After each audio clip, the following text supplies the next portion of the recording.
దేశ ప్రజలను బీజేపీ మోసం చేసి దక్షిణాది రాష్ట్రాలను ఒక కక్ష సాధింపు రాష్ట్రాలుగా కక్ష తీర్చుకోవడం కోసం దక్షిణాది రాష్ట్రాల మీద వివక్ష చూపుతూ ఈరోజు డీలిమిటేషన్ బిల్లును తీసుకొచ్చి ఆ బిల్లు మహిళా బిల్లు లాగా చిత్రీకరణ చేసి ఈ దేశంలో మహిళలకు వ్యతిరేకంగా ప్రతిపక్ష పార్టీలు ఉన్నాయని చెప్పి ముసలి కన్నీరు గారుస్తున్న ప్రధాని మోడీ గారికి ఒక సూటి ప్రశ్న అడగదలుచుకున్నాం. 2023 సెప్టెంబర్లో మహిళా బిల్లు ఏది పార్లమెంట్లో పాస్ అయింది కదా, మరి ఇంకా మహిళా బిల్లు ఎక్కడి నుంచి వచ్చింది? ఇదంతా కపట నాటకం కాదా? మీకు నిజంగా చిత్తశుద్ధి ఉంటే, నిజంగా మీకు దమ్ము ధైర్యం ఉంటే మహిళా బిల్లు 2023లో ఇంప్లిమెంట్ అయిన తర్వాత 2023 నవంబర్లో ఎలక్షన్ జరిగినాయి. ఏది దేశవ్యాప్తంగా కొన్ని రాష్ట్రాల్లో ఇంక్లూడింగ్ తెలంగాణ, అదేవిధంగా 2024లో పార్లమెంట్ ఎలక్షన్ జరిగినాయి.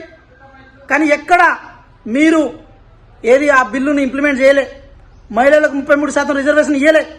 కేవలం డీలిమిటేషన్ పేరుతో మీ పురుషాధిక్య భావజాలను నిరూపించుకోవడం కోసం ఉన్న సీట్లలో మహిళలకు రిజర్వేషన్ ఇవ్వకుండా కొత్త సీట్లను క్రియేట్ చేసి మళ్ళీ మహిళలకు రిజర్వేషన్ ఇస్తా అని చెప్పి ఒక డొక్క తిరుగు సమాధానం చెప్పుకుంటూ ఈరోజు ప్రతిపక్ష పార్టీలను కారణం చేసే ప్రయత్నం చేస్తున్నారు. మీకు నిజంగా చిత్తశుద్ధి ఉంటే మొన్న జరిగిన 5 రాష్ట్రాల ఎలక్షన్లో ఎందుకు మహిళా రిజర్వేషన్ బిల్లును ఇంప్లిమెంట్ చేయలే? ఎందుకు 33% బిల్లును రిజర్వేషన్ ఇంప్లిమెంట్ చేయలే? రీజన్ ఒకటే ఏంటంటే దక్షిణాది రాష్ట్రాల మీద కక్ష సాధించాలి, దక్షిణాది రాష్ట్రాల మీద వివక్ష చూపాలి, నార్త్ ఈస్టర్న్ స్టేట్స్ మీద వివక్ష చూపాలి. కేవలం కొన్ని రాష్ట్రాల దగ్గర ఓట్లు గుంజుకోవడం కోసం నాటకీయ పరిణామాలు ఏర్పాటు చేసి ఆయా రాష్ట్రాల్లో ఎలక్షన్ జరుగుతుంటే ఆ ఎలక్షన్ అప్పుడు మాత్రం ఏది మీరు పార్లమెంట్ సెషన్ పెడతారు. ఎందుకు? తమిళనాడులో మీకు రిప్రజెంటేషన్ లేదు, ఎంపీలు లేరు మీకు, కాబట్టి పార్లమెంట్లో వాళ్ళ రిప్రజెంటేషన్ లేదు. పశ్చిమ బెంగాల్లో ముఖ్యమంత్రులతో 12 మంది ఉన్నారు. సో ఇవన్నీ ప్రక్రియ దృష్టి పెట్టుకుని ఈరోజు మహిళా బిల్లు వీగిపోయింది. ఇది మహిళల ఫెయిల్యూర్ కాదు, ఈ దేశ ప్రతిపక్ష పార్టీల ఫెయిల్యూర్ కాదు, ఈ దేశ ఫెయిల్యూర్ కాదు.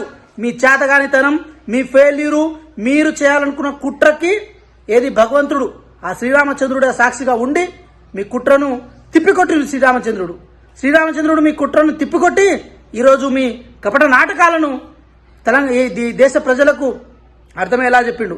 కాబట్టి ముసలి కన్నీరు కార్చడం బంద్ చేసి మోడీ గారు నిజంగా మహిళల పట్ల చిత్తశుద్ధి కనుక ఉంటే మాత్రం మహిళా బిల్లును ఏ ఎలక్షన్ అయినా ఇంప్లిమెంట్ చేయడానికి ఒక అవకాశం తీసుకోవాలని చెప్పి కోరుకుంటూ వాళ్ళ ట్రాప్లో ఈ దేశ ప్రజలు పడొద్దు. బీజేపీని ఇప్పటికే దేశ ప్రజలు హసించుకుంటున్నారు.